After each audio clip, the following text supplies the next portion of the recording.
Tapi bila masuk bab niat dekat orang Melayu, dia jadi pening. Betul tak?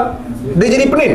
Tapi yang heran, tuan-tuan, dia kata, ya ustaz, kita bab ibadat ni kita kena jaga sungguh ustaz. Tapi yang heran, Melayu ni tang susah nak buat niat ibadat ni. Bukan semua ibadat pun. Salat dengan puasa je, dengan zakat. Yang susah pada orang Melayu nak niat ni bukan semua ibadat. Yang susah apa? Salat, puasa, zakat, haji. Yang lain okey je. Apa saya kata ibadat lain yang okey? Tuan-tuan, kita keluar daripada masjid sembahyang Jumaat, kita keluar nampak satu orang minta sedekah. Nampak kesian duk tengah panas ni kan. Hambang ni sian. Saya pun nampak macam ada rezeki lebih bulan ni. Seluk RM5 bagi. Masa bagi tu, akad kita dengan dia akad apa? Hibah ataupun sedekah kan. So kita bagi tu maksud ibadat lah kan. Ibadat. Masa kita bagi tu, ada tak kita tarik balik? Siapa tarik balik ni? Bagi balik, tarik balik, bagi balik. Oh, sorry, niat tak masuk. Ada? Ha? Tak ada. Kita bagi tu aja. Tuan tanya pasal apa bagi ke dia? Sian tengok dia sedekah, saja sedekah. Aku nampak hang tak niat tadi. Minta balik kata. Tak ada. Orang yang nampak pun dia kata, itu sedekah lah tu. Betul? Tabung masjid lalu tolak sampai kat kita kan. Kita pun masuk RM2. Masa nak masuk tu tak ada pula susah macam nak solat. Biasa je, masuk tolak. Cuma ada orang sebelah tu buat tidur sebab lupa buat duit kan.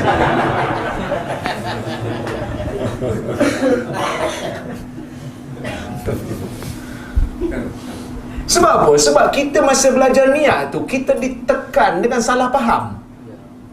Yang mengajar tu tak faham. Dia tak faham niat tu apa. Patutnya bila belajar bab niat makin senang nak niat. Ni belajar bab niat makin susah nak niat. Saya tak nafi, memang ulama' sebut niat ni dia mesti ada ta'yin, mesti ada qasad, ta'yin, ta'arud kan. Mesti ada yang tu. Sebenarnya kita nak salat, kita duduk dalam saf, memang dah ada qasad. Orang tanya, pakcik nak solat apa pakcik? Dia pun tengok, hang gila apa? Ni waktu Zuhur. Pakcik orang Penang pula kan. Hang gila apa? Ni waktu Zuhur. Lahak kan. Sembahyang Zuhur lah kan. Dia angkat takbir Allahu Akbar. Dia tahu dah 4 rakaat. So niat sudah ada. Masa dia angkat takbir tu tak dia nak fikir dengan takbir tu orang tanya, pakcik ni takbir nak buat apa dia pakcik? Saya pun tak tahu nak buat apa dengan takbir ni. Yang tu baru tak ada niat. Orang takap tangan dia, pakcik takbir ni nak buat apa? Lama orang tak tanya soalan ni. Saya pun tak tahu nak buat apa. Yang tu tak ada niat. Tapi kalau dia tahu dia nak buat apa, berapa rakaat dia akan salat, niat dia dah ada. Serupa macam kita nak minum air. Kita nak minum air, berapa teguk, semua dah ada niat. Semua dah ada niat. Kita datang sini tadi, ada niat tak? Ada niat.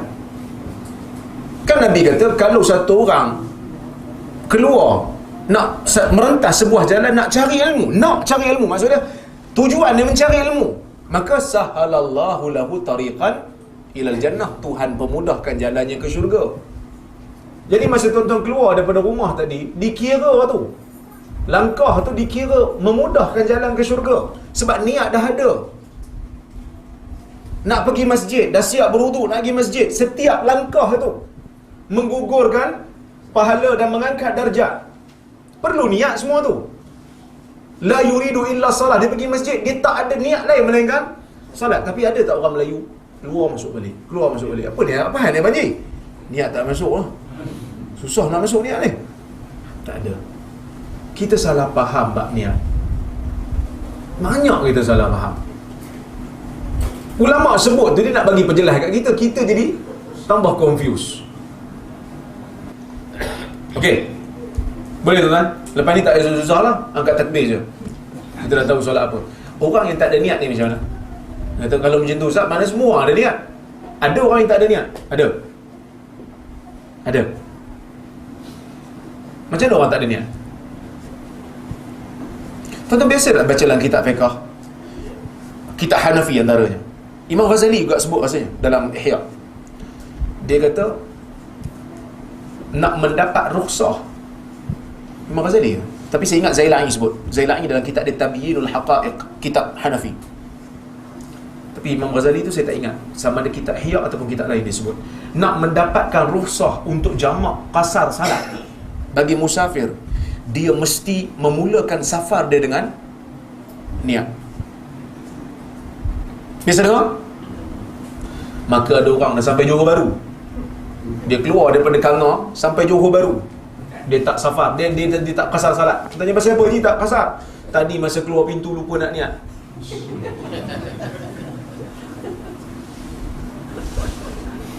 Kita patut kena bagi betul kat dia.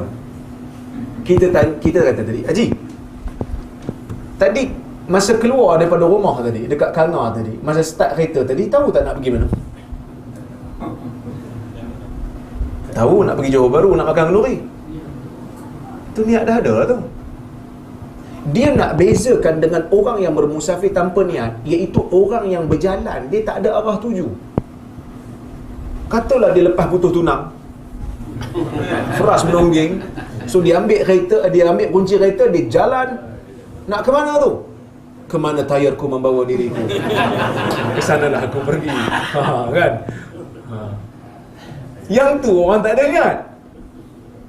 Tengok dia jalan, dia tak ada tujuan. Jalan tengok, dah sampai dah. Apa masafah yang jarak yang boleh untuk membolehkan dia qasar salat. So dia boleh.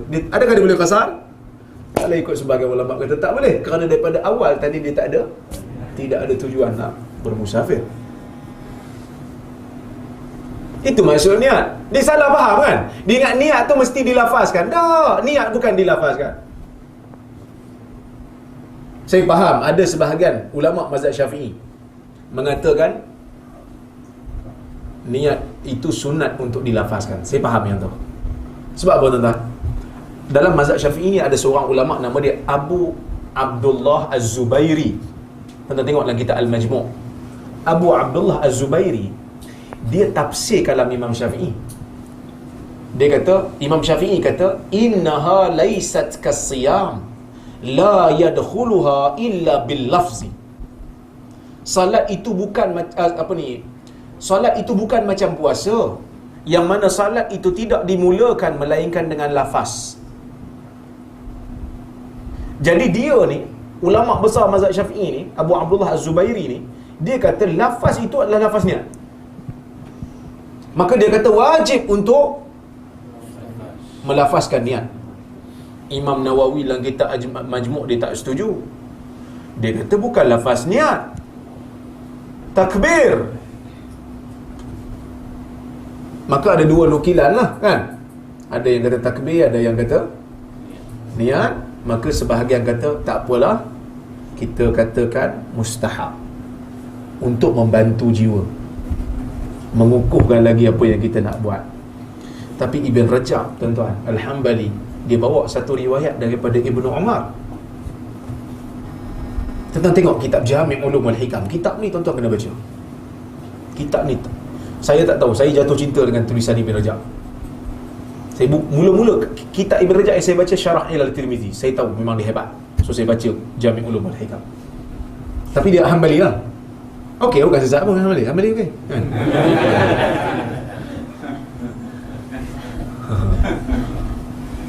Dia tak ada bincang hukum dalam tu, tapi dia banyak nukil daripada Imam Ahmad. Imam Ahmad pun nak murid Imam Syafi'i, tak ada masalah, tak ada masalah. Okey. Ibn Rajab dia membawa satu riwayat daripada Ibnu Umar. Ada seorang hamba Allah ni, dia nak salat ke? Tapi dia nak buat satu ibadat, saya lupa. Ingat yang lupa, lama dah baca. Dia nak buat satu ibadat, dia lafaz niat. Dia lafaz niat. Ibn Umar tanya dia, atu'allimun nas awalaysa Allah qad ya'lamu ma fi qalbik? Ibn Umar ni dia keras berpegang dengan sunnah. Maka dia kata, Bila dia dengar je orang tu lafaz ni, engkau nak bagi manusia tahu ke? Nak mengajar manusia ke? Kau nak bagi tahu manusia kau nak buat ibadat ke? Kalau macam tu riak lah. Riak lah tu nak bagi tahu. Kalau dia kata tak, aku saja je nak lafaz niat, adakah engkau rasa Allah Ta'ala tak tahu apa benda yang ada dalam jiwa kau sampai kau nak lafazkan?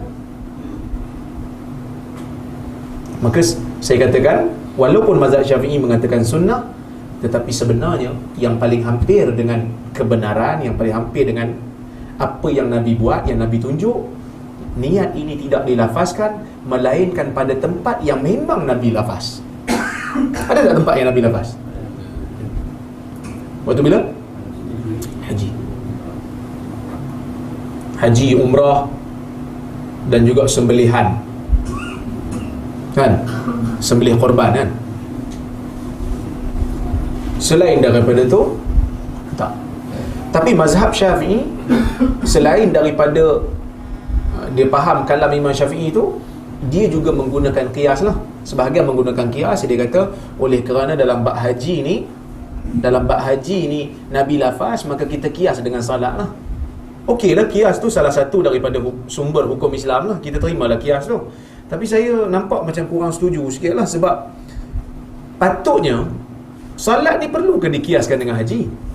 Kerana dalam kehidupan Nabi ni, Nabi buat haji cuma sekali.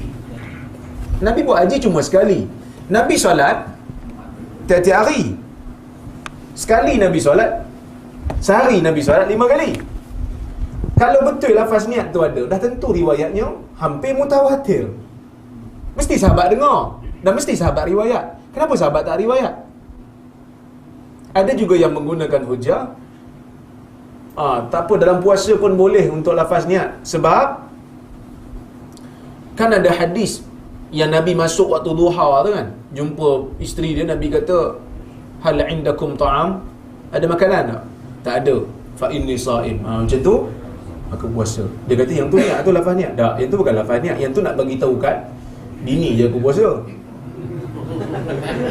Sebab puasa ni bukan nampak, bukan macam solat. Orang tengah tengok kita rukuk, ni solat ni, kan? Puasa orang tak nampak, dia kena bagi tahu lah, takut nanti isteri sibuk pula pergi cari makan, pergi masak. So Nabi kata ini saim, aku puasa. Nak bagi tahu kat bini dia, bukan lafaz niat yang seperti mana dipaham oleh sebahagian ulama ni. Tapi kita kata itu ulama jugalah, kita hormat pandangan dia, cuma kita tak setuju kerana dari sudut kekuatan dalil nampak tidak begitu kukuh. Habis tu hang pandai sangat pada Imam Syafi'i? Tak. Kerana yang kata tidak ada lafaz niat ni pun ulama juga, bukan kita. So kita pilih yang mana yang kuat dari sudut kekuatan dalil tu, nampak kukuh lagi, kita ambil yang tu. Tapi kalau kita nampak orang sebelah, macam imam tadi kan, imam kat masjid tadi usolli, kita jangan pergi tampar dia pula. Sekarang ni tak tampar pun orang tuduh Wahabi, tampar betul-betul Wahabi pula. Kacau. Ya. Pantang ada apa masalah negara, semua kita kena kan. Jam lah kan. Okey.